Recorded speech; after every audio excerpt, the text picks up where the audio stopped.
आंवलापुर नाम का एक गांव था। गांव का नाम जितना विचित्र था, वहाँ के लोग भी उतने ही विचित्र थे। सभी अपने अपने खेतों में हल चलाकर अपना घर चलाया करते थे।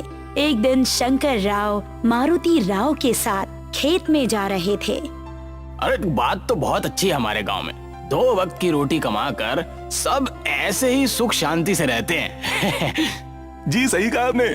अच्छी जिंदगी के लिए बस 2 वक्त की रोटी और अच्छे कपड़े चाहिए, बस। दोनों चलते चलते गांव के सबसे पुराने प्रधान वसंत राव के खेत में पहुंच गए, जो खेत बहुत पहले से ही बंजर पड़ी थी। पर वहां पर बिजुका पहले से ही खड़ा था, जिसे देखकर पहले तो दोनों डर गए। अरे बाप रे, ये पुतला तो ऐसा लगा जैसे हमारी बातें सुन रहा हो। पर बंजर जमीन पर ये कर क्या रहा है? हम इसे यहाँ से हटा देते हैं हम। उस पुतले को खेत से उठाकर पास ही के एक मंदिर में रख देते हैं। इस पुतले को यहीं रख दो और घर चलो। आज का दिन ये पुतला यहाँ वहाँ करने में ही बर्बाद हो गया। लेकिन एक काम तो अच्छा हुआ कि मंदिर में जो भी आएगा इस पुतले को देखकर डर जाएगा। दोनों अपने घर जाकर खाना खाकर सो गए। उसी रात मारुति राव ने सपने में देखा। क्या कर रहे हो मारुति? तुम इतने बड़े हो गए। बचपन में मैंने तुम्हें बहुत नहलाया, तुम्हारी माँ की तरह। मैंने बचपन में बहुत प्यार किया है। अरे ये सब क्या हो रहा है? तुम कौन हो और मेरा नाम कैसे जानते हो? चिंता मत करो मारुति, धीरे धीरे तुम्हें सब याद आ जाएगा। अचानक मारुति राव की घबराते हुए आंख खुल गई। उसको इस हालत में देखकर उसकी पत्नी कंचन बुरी तरह से चौंक गई। हाँ, क्या हुआ जी? आपकी तबीयत तो ठीक है? सर्दी का मौसम है और आपके शरीर से इतने पसीने आ रहे हैं। मैंने एक अजीब सा सपना देखा कंचन। कैसा सपना? अरे उस सपने में मुझसे एक पुतला बात कर रहा था, और सबसे बड़ी अजीब बात यह है कंचन कि वो मेरा नाम भी जानता था। आप भी ना कभी कभी बिल्कुल बच्चों वाली बातें करते हैं। अरे सपने तो सपने होते हैं। सपने में आप कुछ भी देख सकते हैं। सपने में आप इस देश के प्रधानमंत्री भी बन सकते हैं, मगर सच्चाई में तो आप इस गांव के मुखिया तक नहीं बन सकते। सो जाइए अब। उस पूरी रात मारुति राव को नींद नहीं आई। वो रात भर बेचैनी से करवटें बदलता रहा। सुबह के समय शंकर राव जोर जोर से दरवाजा पीटने लगा। क्या हुआ? तुम इतने घबराए हुए से क्यों हो? जरा बाहर आइए, मुझे आपसे बहुत जरूरी बात करनी है। अरे ऐसी क्या बात हो गई भाई? तुम घर पर नहीं आ सकते? बात ही कुछ ऐसी है। मारुति राव बाहर चला गया। मारुति राव ने देखा शंकर राव बहुत घबराया हुआ था। जल्दी बताओ, मेरा तो दिल बैठा जा रहा है। कहीं तुम्हारी पत्नी या मुन्ना की तबीयत तो खराब नहीं हो गई? अरे उन दोनों की तबीयत बिल्कुल सही है, लेकिन अब जो मैं बात आपको बताने वाला हूँ उसे सुनकर आपके पैरों तले जमीन खिसक जाएगी। आपको पता, कल हम दोनों ने बसंत राव प्रधान के खेत से जिस बिजुके को उठाकर मंदिर में रखा था ना, वो बिजुका वहाँ से गायब है। अरे तो इसमें घबराने की क्या बात है? सुबह पुजारी जी की नजर पड़ी होगी तो उन्होंने उस बिजुके को किसी खेत में रखवा दिया होगा या बाहर फेंक दिया होगा। सुबह से पुजारी जी गायब हैं। सभी गांव वालों की भीड़ मंदिर के बाहर लगी हुई है और वो बिजुका भी गायब है। पुजारी जी की पत्नी का तो रो रो कर बुरा हाल हो गया है, और आप तो जानते ही हैं कि पुजारी जी हमारे गांव से बाहर कभी नहीं जाते। हमारे गांव में वर्षों से चली आ रही परंपरा के अनुसार जो भी हमारे गांव के मंदिर का पुजारी बनता है उसे आजीवन मृत्यु तक इसी गांव में रहना पड़ता है। वो इस गांव की सीमा से बाहर नहीं जा सकता। अरे अब क्या करें शंकर? कहीं हमने उस बिजुके को वहां से उठाकर कोई गलती तो नहीं कर दी? अरे मुझे तो लगता है हमें रत्ना ताई से इस बारे में पूछना होगा। अब वही हमारी मदद कर सकती हैं। शंकर राव की बातें सुनकर मारुति राव बुरी तरह से घबराकर और गहरी सोच में पड़ गया। तुम सही कह रहे हो शंकर, हमें तुरंत रत्ना ताई से मिलना चाहिए। सिर्फ रत्ना ताई हैं जो इस गांव के इतिहास के बारे में बहुत अच्छी तरह से जानती हैं। वो जरूर हमारी सहायता करेंगी। रत्ना ताई आंवलापुर की बड़ी ही विचित्र बुद्धि स्त्री थी। सारे गांव में ये बात प्रसिद्ध थी कि रत्ना ताई आंवलापुर गांव के इतिहास के बारे में बहुत बड़ी ज्ञानी है। वो हर किसी से नहीं मिला करती थी। कुछ ही देर में मारुति राव और शंकर राव रत्नाताई की झोपड़ी के बाहर पहुंच गए। तुम दोनों भाई यहाँ पर क्यों आए हो? क्या तुम्हें पता नहीं कि मैं किसी व्यक्ति से मिलना जुलना पसंद नहीं करती? इंसानों के बुरे बर्ताव और व्यवहार से परेशान होकर ही मैंने अपना रहने का ठिकाना इन जंगलों में बनाया है, मगर तुम यहाँ तक भी मेरा पीछा नहीं छोड़ते। हमारी सहायता कीजिए। अब मुझसे क्या सहायता मांगने आए हो मारुति राव? तुमने तो वो कर दिया जो तुम्हें नहीं करना चाहिए था। मैं आपकी बात का मतलब नहीं समझा। हमने ऐसा क्या कर दिया जो हमें नहीं करना चाहिए था? अचानक रत्नाताई दोनों को रहस्यमयी अंदाज में देखती हुई बोली, तुम्हें उस बिचूके को बसंत राव की बंजर जमीन से उठाकर नहीं लाना चाहिए था। तो इसमें हमने गलत क्या किया? बहुत पुराने प्रधान हुआ करते थे, उनकी जमीन बरसों से बंजर पड़ी हुई है। हमें लगा कि उसे उस बंजर जमीन की कोई आवश्यकता नहीं है, इसलिए हमने उस बिजूके को वहाँ से उठाकर मंदिर में रख दिया, ये सोचकर कि सुबह या तो हम अपने खेतों में या किसी दूसरे के खेतों में उस बिजूके को लगा देंगे तो वो किसी न किसी के काम ही आएगा। मूर्ख व्यक्तियों, उस बिजूके को तुम्हें वहाँ से उठाकर नहीं लाना चाहिए था। अरे इस संसार में कोई भी वस्तु किसी भी जगह बिना किसी कारण के नहीं रखी जाती है। वो बिजूका अगर बसंत राव की बंजर जमीन पर रखी हुई थी तो उसका भी एक बहुत बड़ा कारण था। तुमने उसे जगा दिया है जिसे तुम्हें नहीं जगाना चाहिए था। अब सर्वनाश निश्चित है। तुम दोनों भाई समय चक्र के जाल में ऐसे फंस जाओगे कि तुम्हारा वहाँ से निकलना असंभव प्रतीत होने लगेगा।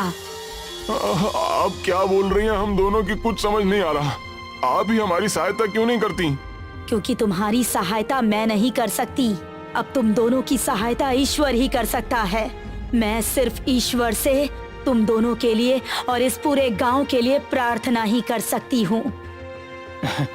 ठीक है, हम दोनों यहाँ से चले जाते हैं, लेकिन हमें इतना तो बता सकती हो ना कि आखिर उस पुतले का रहस्य क्या है?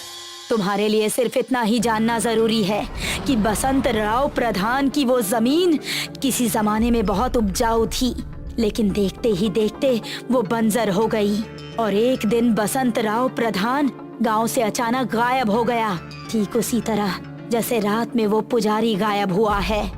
मारुति राव और शंकर राव निराश होकर वहाँ से चले आए।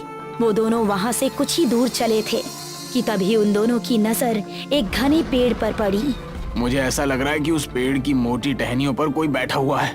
वो पेड़ कितना घना है और यहाँ कोई आसपास मनुष्य और कोई बंदर भी नहीं दिखाई दे रहा है। और से देखिए, आपको कुछ चमकता हुआ सा नहीं दिखाई दे रहा? मारुति राव उस पेड़ की टहनी को गौर से देखने लगा। अरे तुम सही कह रहे हो शंकर, चलो चलकर देखते हैं। वो दोनों पेड़ के करीब आकर खड़े हो गए कि तभी कोई उन दोनों के सामने आ गया। अचानक उसके सामने आ जाने से वो दोनों बुरी तरह से घबरा गए। उन दोनों ने देखा कि वो एक जोकर था। वो उन दोनों को देखकर अजीब तरह से हंसने लगा। कौन हो तुम? क्या तुम दोनों ने कभी कोई जोकर नहीं देखा? मैं वही हूँ। अरे जोकर तो हमने बहुत देखे, लेकिन तुम्हें इस गांव में हमने कभी नहीं देखा। क्या नाम है तुम्हारा? जोकर। अरे तुमसे तुम्हारा नाम पूछा है। तो सुनाई नहीं दिया क्या? मेरा नाम जोकर है और मैं कहाँ से आया हूँ इस बात का पता तुम्हें बहुत जल्द चल जाएगा। इतना कहकर वो जोकर हवा में कलाबाजी दिखाने लगा और देखते ही देखते वो कलाबाजियां दिखाता हुआ उन दोनों की आंखों के सामने से गायब हो गया। ये कौन था और हमारे गांव में जोकर कब से टहलने लगे? अरे मुझे तो लगता है कि दूर किसी गांव में कोई सर्कस वाला आया होगा और ये जोकर उसी सर्कस में काम करता होगा जो टहलते टहलते यहाँ तक आ गया। हमें इससे क्या, चलो घर चलते।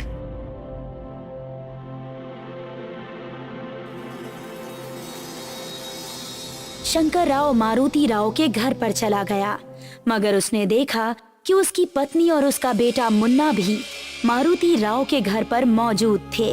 अपनी पत्नी और बच्चे को देखकर शंकर राव बुरी तरह से चौंक गया। तभी मारुति राव की पत्नी कंचन डरती हुई बोली, मैं आपका काफी समय से इंतजार कर रही थी। मैंने मुन्ना से आपको गांव में ढूंढवाया भी, लेकिन आप कहीं नहीं मिले। अरे क्या हुआ कंचन, तुम इतनी घबराई हुई क्यों? पता नहीं, जब आप यहाँ से चले गए तो मैं घर का काम कर रही थी और अचानक कमरे में एक बहुत तेज धमाका हुआ।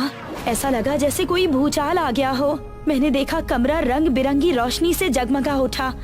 मैं कमरे के पास पहुंची तो मैंने देखा कि एक बिजूका जो सफेद रंग की किरणों से चमक रहा था, मेरी ही ओर देख रहा था।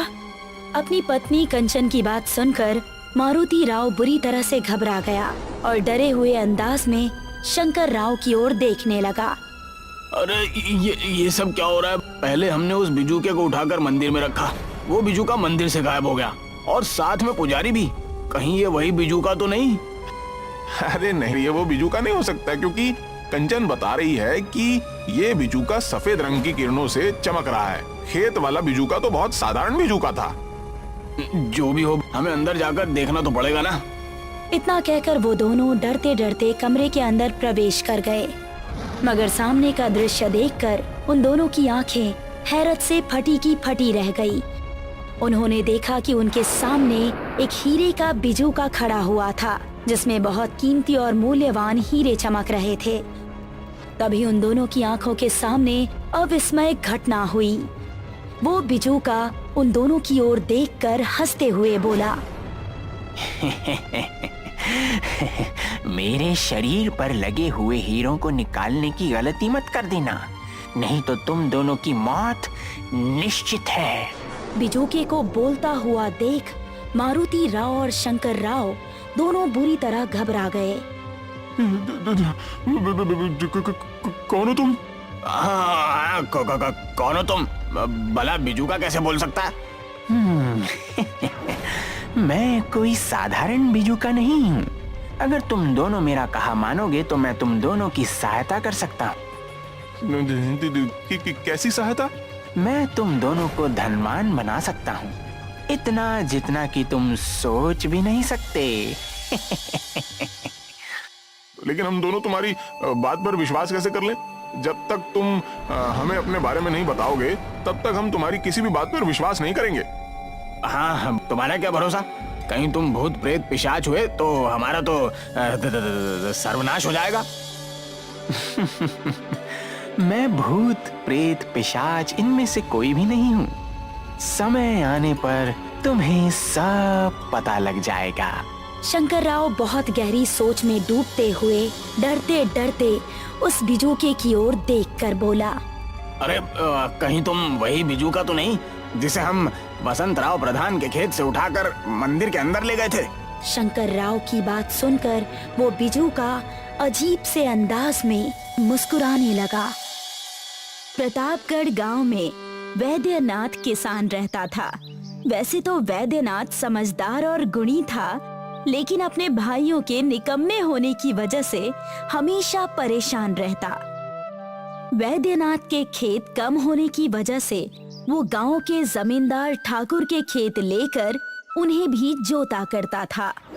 ठाकुर को अच्छे से पता था कि वैद्यनाथ काम का आदमी है। उसकी अच्छाई और समझदारी की वजह से ठाकुर को फसल में बहुत लाभ होता था। अरे वैद्यनाथ, आज शाम को जल्दी चले जाना और जाते वक्त कुछ खाना और मिठाइयाँ हमारे घर से ले जाना, ठीक है? हाँ हाँ, मैं जाते वक्त खाना और मिठाइयाँ दोनों ले जाऊंगा। लेकिन ये किस अवसर की खुशी पर? हाँ, अरे पूरे गांव को खबर है और तुम्हें पता नहीं? मुझे श्यामलाल ने अपने खेत दे दिए क्योंकि कर्ज नहीं चुका पाया था ना। अरे वाह मालिक वाह, आपने उसकी भी जमीन ले ली, ये तो बड़ी अच्छी बात है। वैद्यनाथ ठाकुर के घर से मिठाई और खाना लेकर अपने घर जाता है और सारी बातें अपनी पत्नी को बताता है। अरे भाग्यवान, कहाँ हो? ये देखो, मैं तुम्हारे लिए खूब सारा खाना और ढेर सारी मिठाइयाँ लेकर आया हूँ। जी, ये किस खुशी में? और इतने सारे पैसे तुम्हारे पास कैसे आए? अरे ये मिठाइयाँ और खाना तो मालिक ने दिया। वो श्यामलाल ने अपनी जमीन उनके नाम कर दिया ना, इसीलिए। श्यामलाल ने उनके नाम कर दिया या उन्होंने हड़प ली? अरे तुमने सही कहा रूपा, सब कुछ तो ठाकुर का है। गली मोहल्ले ठाकुर के, कुआं ठाकुर का, हल ठाकुर का, फसल ठाकुर की। अरे फिर हमारा क्या है? गांव या देश? आप निराश मत होइए, खाना निकाल दिया है, आप खा लीजिए। अरे वो कहते हैं ना, हमें तो सूखी रोटी भी बहुत है। अरे अब दूसरों को खीर नहीं मिल रही तो हम क्या करें? वैद्यनाथ सुबह फिर से ठाकुर के यहाँ हल चलाने चला जाता है। अरे मालिक आज कहीं दिखाई नहीं दे रहे, मैं खेत कैसे जोतूंगा? अरे सारे हल पड़ोस की शादी में चले गए हैं। शादी में हल का होना शुभ माना जाता है ना। तुम एक काम करो, आज जाकर अपने खेतों से हल ले आओ और उससे हमारे खेत जोत दो। हाँ ठीक है मालिक, मैं ऐसा ही करूंगा। वैद्यनाथ घर जाकर अपनी पुश्तैनी हल निकालता है और उसे लेकर ठाकुर के खेत में जाता है। वैद्यनाथ की पुश्तैनी हल के मुठ में एक हीरा था जिसके बारे में वैद्यनाथ को कुछ भी पता नहीं था। एक छोटा सा हीरा जिसकी कीमत 1 लाख थी। अरे आज तो मैं बहुत थक गया, बहुत जोरों की भूख लग रही है भाई। शाम हो गई थी। वैद्यनाथ जा ही रहा था कि वहाँ पर ठाकुर आ गया और कहने लगा, अरे वैद्यनाथ, तुम अभी तक यही हो? घर कब जाओगे भाई? आज इतना समय कैसे हो गया? मालिक आज वो हल लाने में थोड़ी देरी हो गई ना, इसीलिए। ये देखिए, ये है हमारा पुश्तैनी हल। मेरे पिताजी मरते वक्त सिर्फ यही हल देकर गए थे। ठाकुर हल की मुठ पर चमकता हुआ हीरा देखकर चौंक जाता है।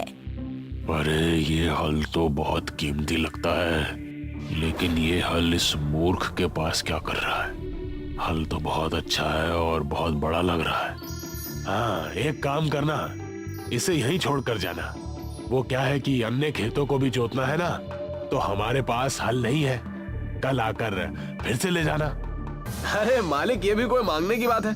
मैं ऐसा ही करूंगा। जाते वक्त इस हल को यहीं छोड़कर जाऊंगा। उस हीरे के हल को देखकर ठाकुर के मन में लालच आ जाता है और वो उस हीरे को लेकर जोहरी के पास जाता है। आइए ठाकुर साहब, आइए। अरे अब कौन से हार और कंगन बनवाने हैं? कोई छोटा काम नहीं करना, मैं तो ये हीरे बेचने आया हूँ। इस हीरे का बताइए मुझे कितना मिलेगा? ये हीरा तो 20 लाख का है। ये आपको कहाँ से मिला? ये तो बहुत ही प्रसिद्ध हीरा है, पन्ना का। अरे तुम अपना काम से काम रखो और इसके पैसे लाओ। ठाकुर जोहरी से पैसे लेकर अपने घर शान से चला जाता है। इस बात की खबर वैद्यनाथ को बिल्कुल नहीं रहती। अरे वैद्यनाथ, घर पर हो या नहीं? मालिक आप यहाँ? किसी आदमी को भेज दिया होता या मैं खुद आपके पास आ जाता। क्या बात हो गई मालिक? अरे मैं तुमसे बहुत खुश हूँ भाई। ये लो कुछ पैसे, अपना कर्जा चुका देना और इससे कुछ दिनों तक आराम की जिंदगी बिताना। और हाँ, मैंने तुम्हारा हल बाहर तुम्हारे घर के पास ही रखवा दिया है। ठाकुर इतना कहकर वहाँ से चला जाता है। वैद्यनाथ की नजर जब हल पर पड़ती है तो वो अपनी पत्नी रूपा को बुलाकर उससे कहता है, अरे भाग्यवान, ये देखो, हमारे हल से वो मणि गायब है जो चमकते रहता था। जरूर कहीं खो गई होगी, और क्या, कल सवेरे जाना और ठाकुर साहब के खेत में देख लेना। वैद्यनाथ पूरी रात सो नहीं पाता।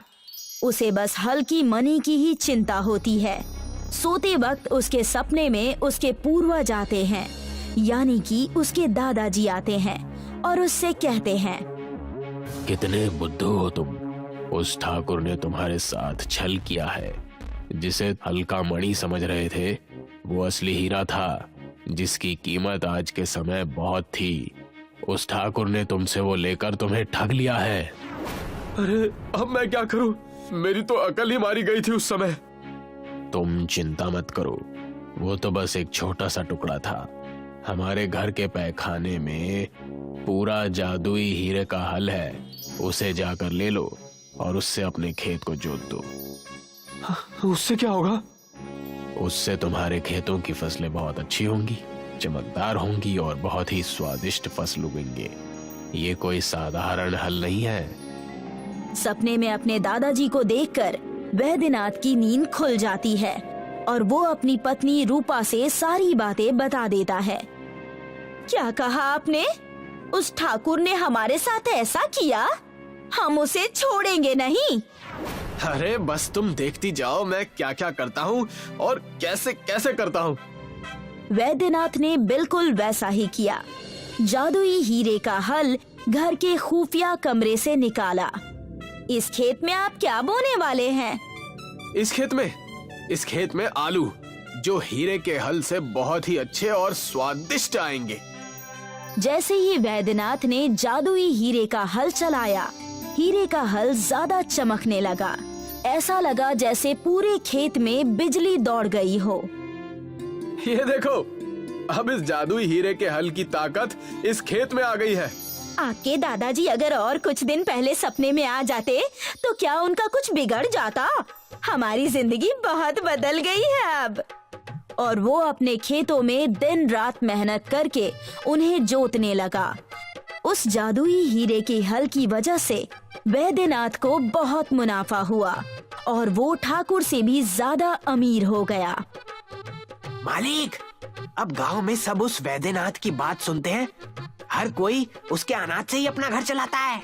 पिछले कुछ दिनों से वैद्यनाथ की जिंदगी बहुत बदल गई है। तो मुझे, अरे यही बात तो मुझे भी खाई जा रही है।